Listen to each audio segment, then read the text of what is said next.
you know, the Hill right now is just bombarded with incidents that are occurring, and some of them are cyber, and some of them like this banking incident, et cetera, and they're just getting really tired of their constituents calling them and saying somebody has, pardon my French, I'll say what the guy said last night, screwed me out of something, right? Or jeopardized my information, or caused me to lose this, or caused me to lose that. And unfortunately what's happening is that there's a lot of knee-jerk reaction going on up there in Congress right now as a result of it. And I remember when I was there, one of the congressmen asked me the question about ransomware, which is a big topic, of course. And her question was, should we write legislation for ransomware? And I said, well, let me ask you a question, if I may. And she kind of looked at me like, you're not supposed to ask me questions, I'm supposed to ask you questions. And I said, are you going to write legislation about every other kind of malware that's out there? And they all just kind of looked at me, and I said, this is my point. Ransomware is nothing more than the popular attack of today. And it's nothing more than another form of attack, and it's another form of malware that's out there. And if you start writing legislation for every malware that comes along that creates a problem in any industry, we are going to have so much legislation on the books, it's going to kill us. It's just going to bury us. And we don't need that.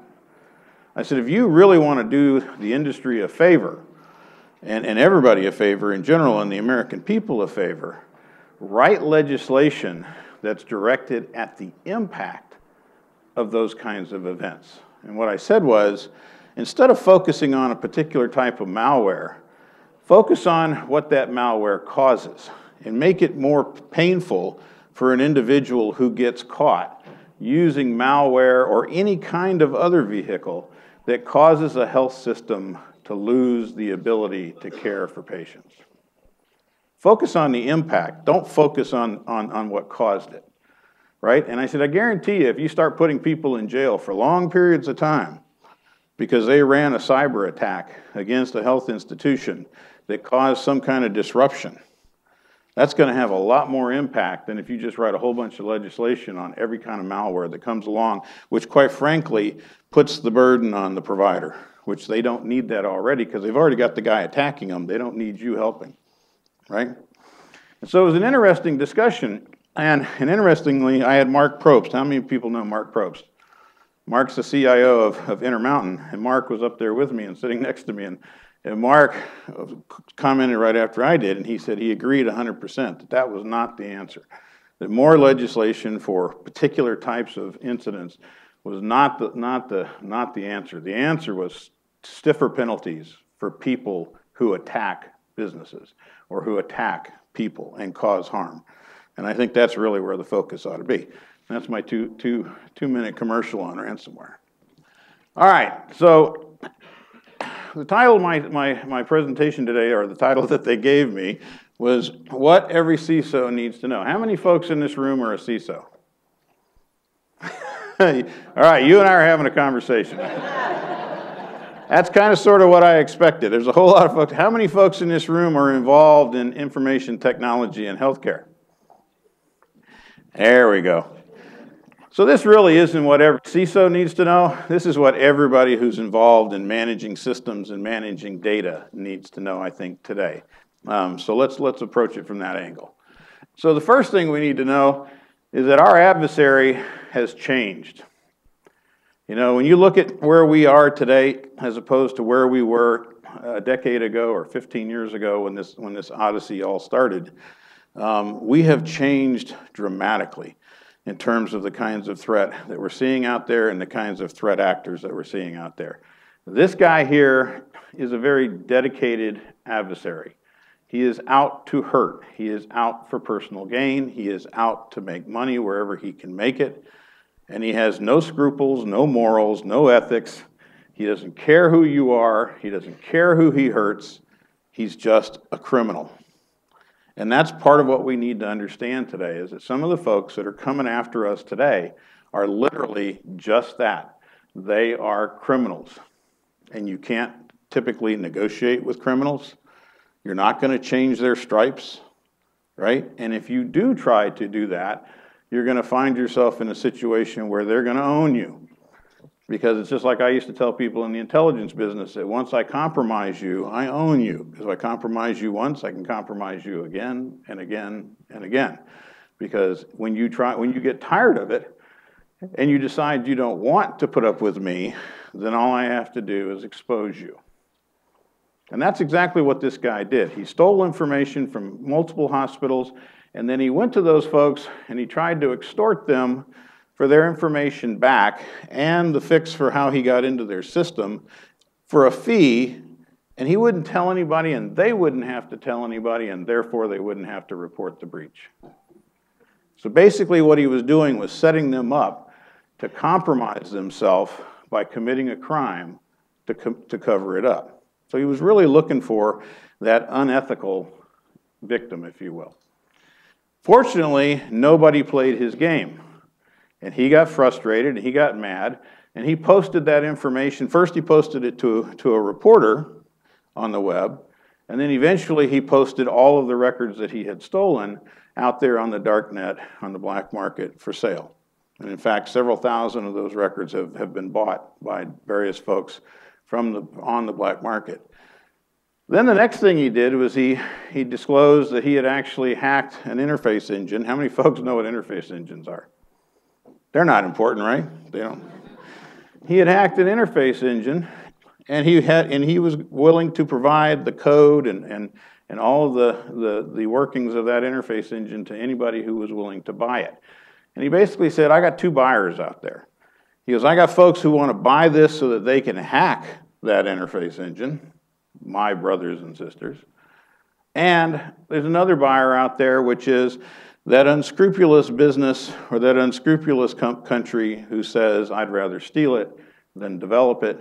And if I can buy the code, I'll go develop my own interface engine, and then I'll have a product to put on the market to compete with those other guys, and I'll take advantage of all their research and development as opposed to doing it myself.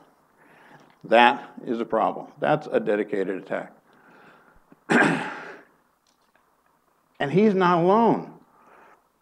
The Justice Department has said that there is about $600 billion going to be generated this year in cybercrime revenue. And what was really interesting about that was that they called it revenue. Now, I'm a business, I generate revenue, right? Cybercrime is a business. And it's got a lot of folks that are joining in on it, and they're doing it because it's easy to do. It is the new way to steal money or to get money illicitly, right? It is much easier to do this than it is to walk into a bank and rob the bank or walk into a store and rob the store. Most of the time when you do that, you don't get very much cash because they don't have a lot of cash on hand, right? Most of them have learned not to have a lot of cash on hand for that very reason. And if you get caught, you're facing 10 to 20 for a felony, right? But if you get caught hacking somebody, even after stealing millions of dollars, what are you most likely facing in the form of a sentence? 3 to 5 years. Not 10 to 20, 3 to 5. So what would you rather do? Steal $300 and get caught and spend 10 years in prison, or spend $3 million, steal $3 million and get caught and spend 3 years in prison? It's real simple math, right? And the problem is, it's really easy to do now for these folks. It's really simple.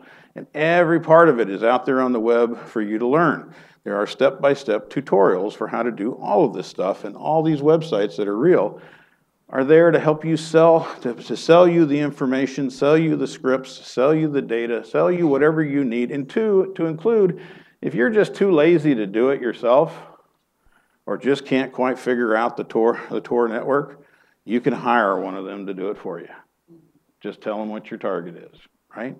It's a business. And so more and more people are getting into it, and that's why we're seeing an escalation in the number of attacks. So we're not going to be bored, if you will. The stakes today are higher than they've ever been, right? We now, if you look at the continuum of things that we've seen, we now see every kind of attack that there is out there. It's not a game anymore. Every morning when you get up, literally you are on the front lines of a battle with the bad guys if you're managing a network, or you're delivering IT services, or you're managing an application, or you're providing some service that involves data and systems. And it's very real, right? It's very real. And it's happening every day when we come to work. And this threat is motivated. They're motivated because they can make money. They're persistent. They're constant. And now they've actually become disruptive. And it's the disruptive part that's the most troubling for us in healthcare, right?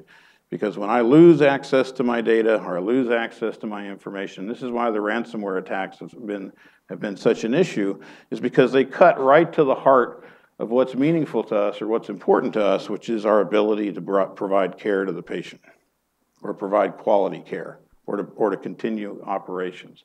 And what's interesting is that when you look at these organizations that have gone through some of these attacks, you know, we've actually had, I was with, yesterday I think it was, I was with a CIO who had one of these incidents, and he said the first thing they learned when they had this, when they were down for a period of time, was that their doctors didn't know how to write scripts anymore. Think about that for a second. We have an entire generation of people that are coming into the workforce now, into our workforce, who have never done anything without a system or an application or a program or helping them do it, right? I mean, kids go to school now, and in grade school, they're given a calculator. They don't learn how to do math like I did when I was a kid. I'm not saying that's right anymore, but the point is they don't know how to do long math when they don't have that calculator.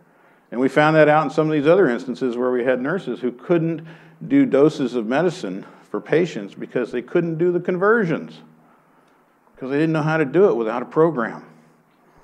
They had never done it. Or if they had done it, they'd only done it a couple of times in school, and they'd never done it since. And so they had forgotten how to do it. And organizations today have to think about those things.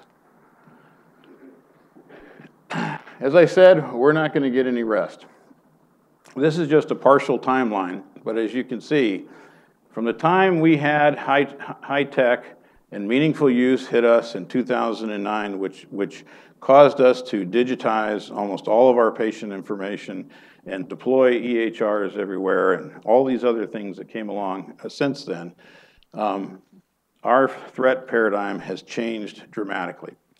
To the point today where I hear people still talking about paper breaches and losses, physical loss of devices, and those are still important, don't get me wrong. But hacking accounts, which is about 20% of our incidents today, accounts for 99% of the information that's being compromised. All those other incidents are only adding up to 1% of the records that are being exposed. So when I think about it from a risk perspective, and I think about it from a standpoint of where do I need to put my attention, I still care about that stuff. I'm still gonna try to educate users. I'm still gonna pay attention to where paper's going, et cetera. But that's not where they're hurting us today. That's not where the real pain is, and we need to understand that. Ubiquitous is the new word, right? You hear ubiquitous all the time when you hear the pundits talk about the future of healthcare and the innovation that's going on, how information is going to be everywhere, and we're going to reach out to the patient, we're going to put care in the patient's hands, and the way we're going to do this is we're going to have technology in the home, and we're going to have technology on the patient, and we're going to connect this all back to the back end and all this stuff. And you listen to some folks and they'll tell you that healthcare is actually due for a major transformation. They're talking about healthcare turning itself on its head and totally changing its delivery model in the next decade. They're talking about processing speeds when it comes to big data of 10 to the 19th power, which is as fast as all the brains in the world hooked together processing things, right? It's tens of thousands or trillions of processes a second.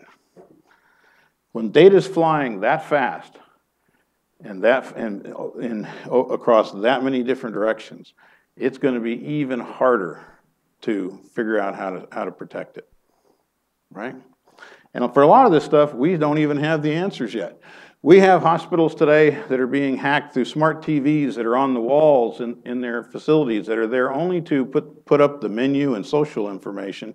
But the reason they're being hacked is because somebody connected them to the network. Even though they have no operational purpose other than providing information to the staff, those become an object that somebody can go after. We have hospitals that are attacked through their HVAC systems, their environmental systems. We have homes that are attacked through their Nest systems or through those fancy combination locks that you can lock your front door with your phone. Guess what? If you can lock your front door with your phone, the bad guy can unlock your front door with his phone. Okay, there's just about no phone out there that hasn't been hacked, that somebody hasn't compromised. You know, it's really funny. I was talking yesterday about several things, and I remember back in I think it was right before I retired from the government, I went to a meeting at the CIA, and one of the big things that if you guys recall, came out right before 2000 was the Palm. Remember the Palm? Remember the Palm used to have that IR capability where you could zap information to somebody that was close to you? So I went to this meeting, and we had several folks in the room from the defense side and from the intelligence community side, and one of the gentlemen from CIA, who I knew for many years, noticed that I had a new Palm and he had a Palm, and he said, "Hey Mac, point that thing at me." So I did. Next thing you know, he does something, and boop, up pops this information on my Palm. The guy from NSA almost had a heart attack. Literally almost had a heart attack. 5 minutes later, I kid you not, security walked in and took our Palms. Right? And when I got it back, that IR capability had been disabled. And shortly thereafter, a policy came out across the department and across the community that those devices couldn't even come in. Meaning, the minute we got to the building, you checked them at the door, you weren't allowed to bring them in. You weren't allowed to take them into certain areas. The problem is, and it's never changed since then, every device that's come out since has been compromised in one way or another. Every device out there is compromised. And most of these we have no solution for yet. We have no solution for yet. And so every day when you think about this, you need to understand that every device that you connect to your network or that you allow to connect to your network is an opportunity for the threat to take advantage or to hurt you, or to hurt your systems.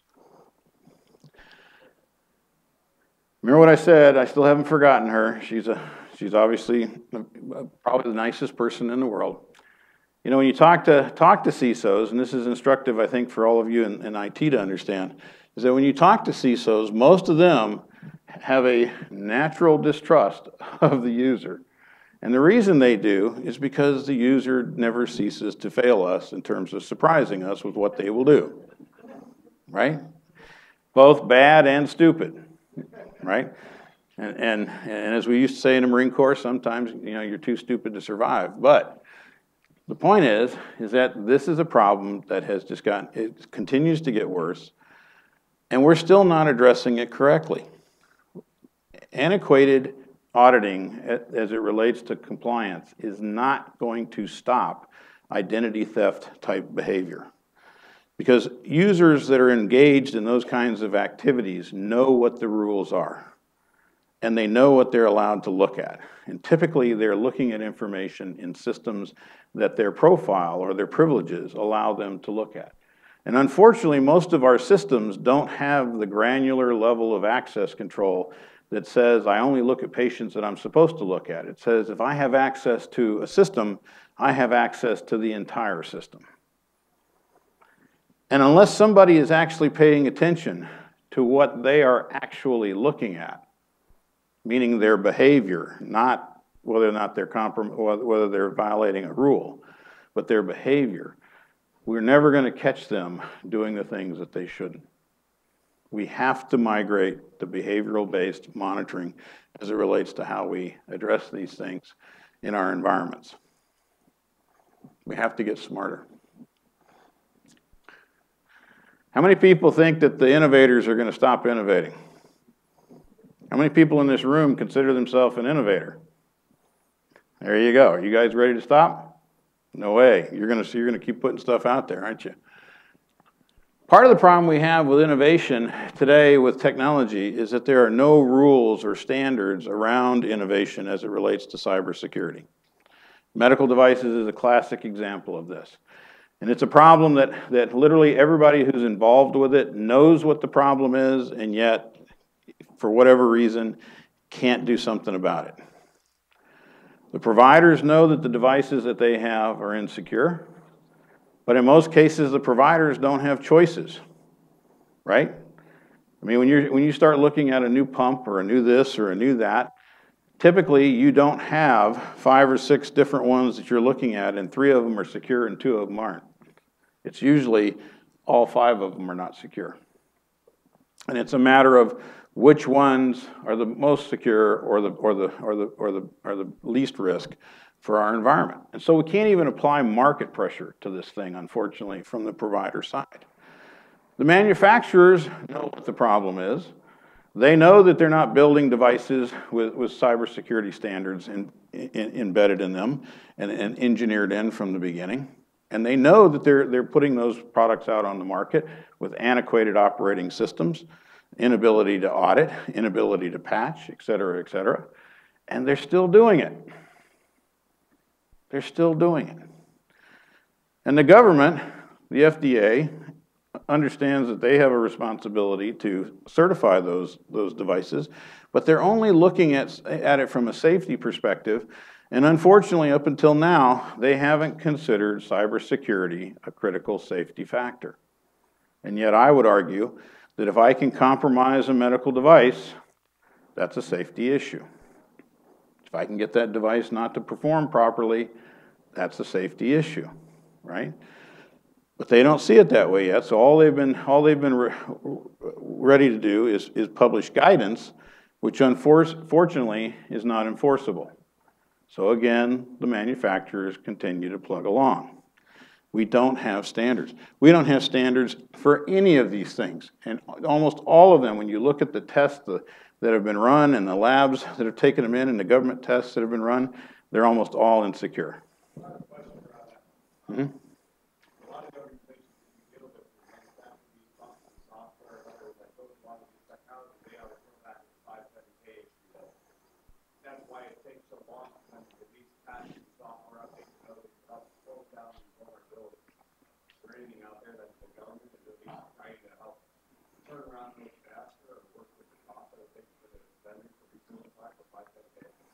So interestingly, and that's a good point, interestingly enough, what the government has said is that as long as the change or the patch or whatever doesn't affect the operation of the device, there is no reason to go back through certification. And that's not necessary. And so a lot of times the vendor will literally just say, oh, if we do that, we're going to have to recertify. Not necessarily, right? That's not necessarily true, and it's not necessarily always required. If you are going to apply that patch to that system and it changes how that system operates, right, then it has to go back through for certification.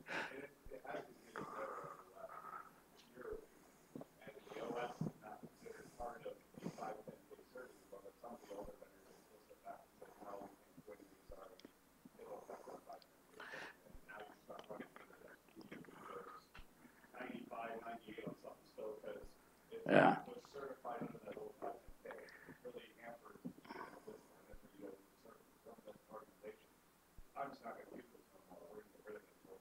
Which is tough to do, right? It's really tough to do because not only is it, as I said, you get back into that circle of do I have a better choice out there, but also it's going to cost me a boatload of money to replace all of these items, which for a lot of these items, they have a pretty long shelf life, right? A lot of these medical devices actually are in our environments for 15, 20 years, believe it or not, before they get switched out in some cases. And that's part of the problem too, is that we have thousands of these devices deployed across the industry. And if we put a standard in place tomorrow that said all of them had to meet it, And hospitals then had to absorb the cost of getting their environment up to that standard. It would be an enormous cost for the industry. So that's one of the reasons why the government has been reluctant to actually put that standard out there in a hard and fast way. You know, personally, I think we could probably treat this like we have other things where we recognize it's a problem. We recognize, though, that we have to have a reasonable mind in terms of how we address it. And you put the standard in place so that every device that comes out after the standard meets the standard. And as organizations replace their devices, they replace them with devices that meet the standard. And eventually, 5, 10, 15 years from now, we'll be in a much better place than where we are today, as opposed to retroactively making hospitals replace all of their devices all at one time. And they can do that, but for whatever reason, we haven't chosen to do this. And yet we have medical device companies now coming up with novel solutions. We'll put a device in front of every one of your devices. So now I got to buy 2 devices? I mean, you know, what's the difference in you doing that and me putting a firewall in front of them, right? I mean, it just makes no sense. And they want to charge you services for that second device that they're going to put in front of their first device that they just didn't build the right way in the first place, right? So, you know, and that's really kind of sort of the thing that I'd like to see us avoid. And if we develop the standard, then those things go away because that's not going to be possible. Have you worked with any healthcare organizations that have done their diligence, done their risk assessment on medical devices, and then gone back and held a manufacturer accountable for a severe vulnerability of a large number of devices that are under maintenance and in production? We have. In fact, we have a project right now that we're working with several providers that have decided that they really want to try to figure out how to solve this problem because they've lost confidence in the government, they've lost confidence in the manufacturers, and they want to try to at least create, to the extent that they can, a database of knowledge around the devices that they have that they can then share with others and at least know how to secure them to the extent that they can. And we have, some of them have actually, where we've actually gone in, others and ourselves have gone in and tested devices, identified what the issues were, or they've identified what the issues were, and they've pushed back to those vendors, and in some cases they've gotten the vendor to fix those things.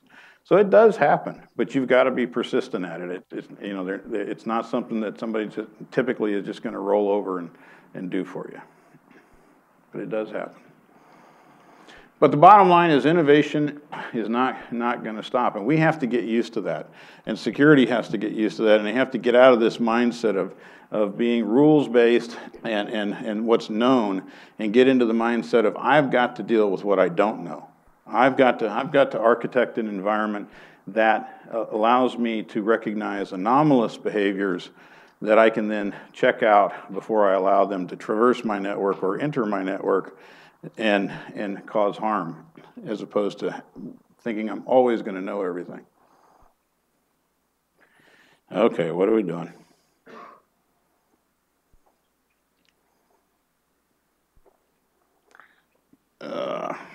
What'd you do, Sri? There we go.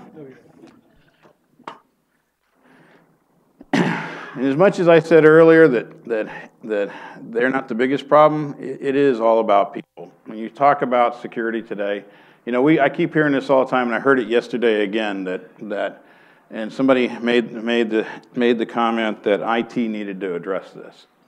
And I'm like, guys, this isn't IT's problem. This is everybody's problem in the health system. IT doesn't own data security.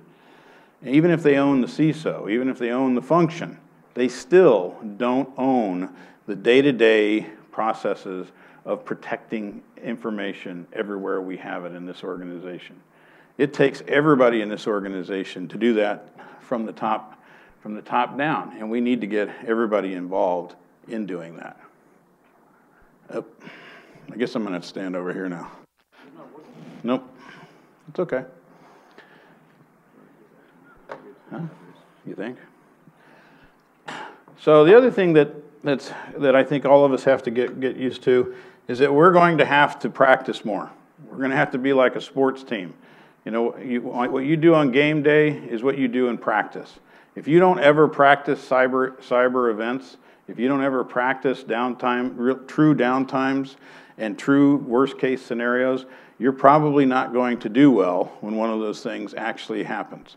You know, I talked to a CEO a couple of weeks ago who right after the events of this earlier this year happened, he started walking into his hospital every day, and he would walk in and he would grab somebody on the floor, and he would say, "You no longer have your data. You no longer have your connection to the network. You know, and give me your phone. Give me whatever your devices that the person was holding. Now, tell me how you're going to do your job."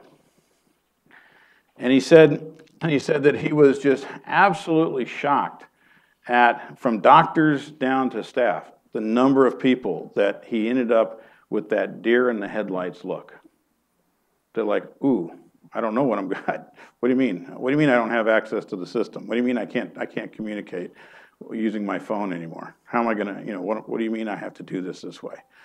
And so what he did after that was he instituted a program in his hospital where each one of his department heads has to run these little mini exercises constantly where they literally come into their departments and grab somebody or point to somebody and say, "You now don't have access to your data. What are you going to do?" And they've done this since about, I guess it was about March of this year. And he said by the time they got to the summer, he goes, all of a sudden, the culture of the organization changed dramatically. He goes, they actually started having requests for classes on how to do manual processes again. And they've actually started teaching those things again to their staff because they realized that they're just not taught that in college anymore. They're taught it early on, and then they're handed the device and they never do it again. And because of that, those skills just atrophy. And he said, since they've been doing this, when they have had incidents, they have responded much, much better. And they've gone back and actually looked at their downtime procedures and their contingency plans, and they have recognized that a lot of the things that they were doing always had with one thing in common, and that was there was a perception or there was an expectation that they were never ever going to be down for a long time because IT was going to get them back up. And that's a great expectation because what that says is that the IT organization is doing a great job, right? It means that when things are happening, IT is responding and they're dealing with it, and they're dealing with it fast enough that there's no disruption to the organization for the most part. But what happens when they can't do that? And that was the thing that he was trying to prepare them for. And that's what we need to do. We need to practice. I'm a brand new grandfather. I really like the little ones now again. I always liked them, but now I got one that's mine. But we have a shortage of people out there with the right skills. We're about 1.5 million people, CISOs short across the country, across all industries as it relates to people with those skills and those qualifications. If we're 1.5 million short across the country, how hard do you think it is for you to find somebody that's got the right skills? It's really difficult, and we hear this all the time from hospitals, how hard it is for them, even when they finally get approval to build a team, to find the right people to put on that team, right? We have things that are beginning to happen on the education side with respect to universities and whatnot that are creating curriculums for information security. But the reason I got this guy's picture up here is because just because they go to school doesn't mean they're functional. We're still going to have to wait for them to mature and grow up and get experience, right? So for some period of time, we are going to continue to operate in an environment where we are not going to have enough resources to do the job that we need to do. We're going to have to rely on external sources and on one another. One of the things that I've seen around the country that I think is really cool is that there are hospitals in various parts of the country that have started to kind of sort of pool what they do and share with one another and do things together and help one another out. And security is kind of a neat thing that you can do that with because it's not a competitive issue, right? We're not taking patients when we share security knowledge, right? We're not taking business away when we share security knowledge. You know, you can argue, well, it affects my marketing position because I can say I'm secure and they're not. Really? I think that was one of the arguments they made last night with the CEO of the bank when they said, what you've done is now going to affect every other bank because the people are going to distrust everybody because they don't trust you, right?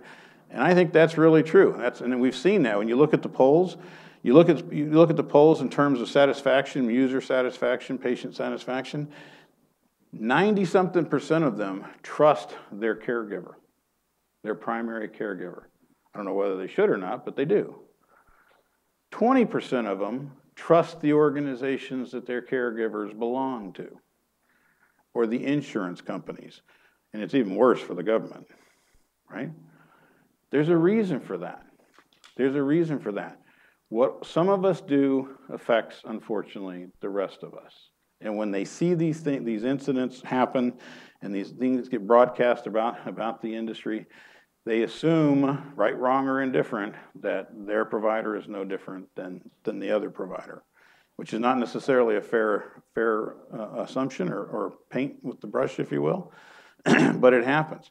So I think this sharing is a great idea, and I think I see that a lot of times. I see these collaborations where you have 14 or 15 CISOs in a small regional area that are meeting on a regular basis and sharing with one another their experiences and what they're doing, and they're working collaboratively in some cases with respect to vendors in terms of negotiating things with vendors so that they all get a better rate, et cetera. Probably the vendors didn't like me saying that, but you know what? That's good business. That's smart. That's helping ourselves and helping the industry. We're not going to have enough of him yet. We got to wait till he grows up. Lisa and I have already talked about some of the frustration with the federal government. But one of the things that came out earlier this week, how many people saw the GAO report that was released on Tuesday? So GAO did a probably long overdue study with respect to whether or not the HIPAA security rule was adequate to meet the current cybersecurity threat and challenges that healthcare has today. And they absolutely, hands down, decided that it was not. Now, this is not a revelation. There's several of us that have been saying this for over a decade, right? And what's interesting is that OCR came out right afterwards and just absolutely admitted it was never intended to be a framework. It was never intended for anybody to use to build a program around to protect their data. It was literally a compilation of requirements that we thought were important around the protection or the privacy of PHI, which is much different than how do you protect your enterprise and the rest of what you do, which is one of the issues that the new ransomware guidance is so controversial, although for Lisa and I, again, we look at it and we say, you know what, we were, in our world, we were raised that security deals with confidentiality, integrity, and availability. It's not just confidentiality. The breach rule in the past has only dealt with confidentiality, and the reason for that is because we had privacy lawyers who wrote it, and that's what they were concerned with, right? Whereas the security guys all scratched their heads and said, well, what happened to the availability and integrity piece of this, right? That's what the ransomware issue gets to, is the availability of the data. And what OCR has said is the reason it's a breach is because you have lost control of the information. It's not available, and therefore that's a security issue. But in this particular one, what they did, just for you, if you haven't read this report yet, it's a pretty long report. It basically takes the rule apart. It basically shows that the rule has not kept pace with any of the other things that have gone on out there in the industry with respect to security. And it recommends that the industry adopt, or HHS adopt, the NIST cybersecurity framework as the framework for healthcare across the board, which really shouldn't be that big a leap. We already have about 70% of our healthcare organizations already using the NIST cybersecurity framework, so we just have to get the other 30% on board if, in fact, that's what they want to do. But I think that's what we're going to see happen. People, policy, process are all important, but with the threat that we're facing today, we need to understand that we need to build a better defense.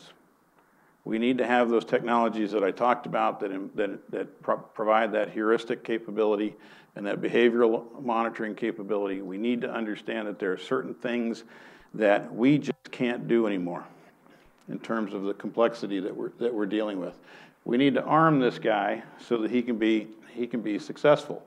And we can do that. And one of the things that's really interesting, and I normally didn't talk about this, but there are companies out there now that have actually developed what a honeypot or a honeynet service that you can actually deploy. And it's in my day in the government, we used to have to build those things ourselves. And we literally had to stand up servers and literally stand up other separate networks that we populated to make them attractive for the hackers to go after, hoping that they would hit those first before they would hit the agency's network.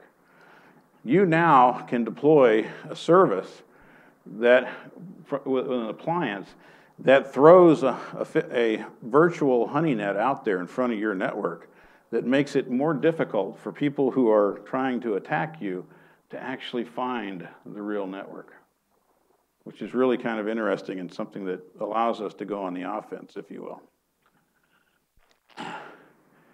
We need to get management to understand that technology is an imperative now. We're going to have to spend money on technology. I think everybody has learned that a little bit with the ransomware thing, because most of us, how many folks have gone out and bought an advanced malware detection solution since the ransomware event started happening?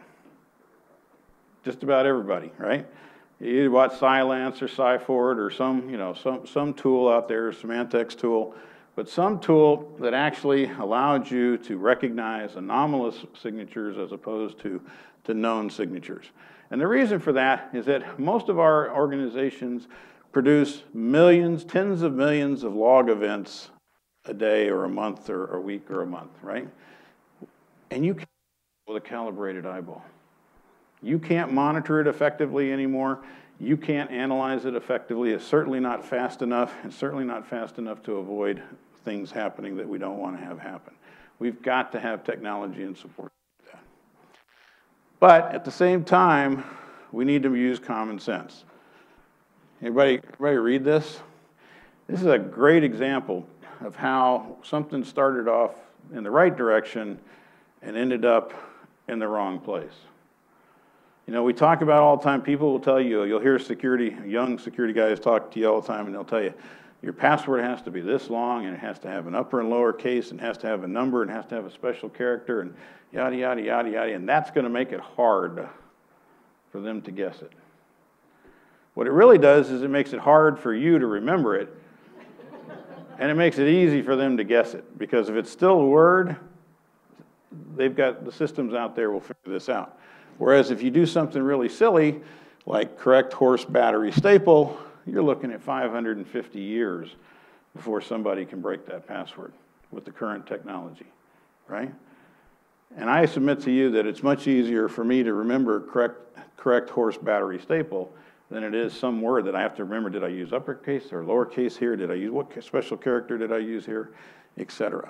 Common sense. And with that, I'm going to stop there and see if there's any questions.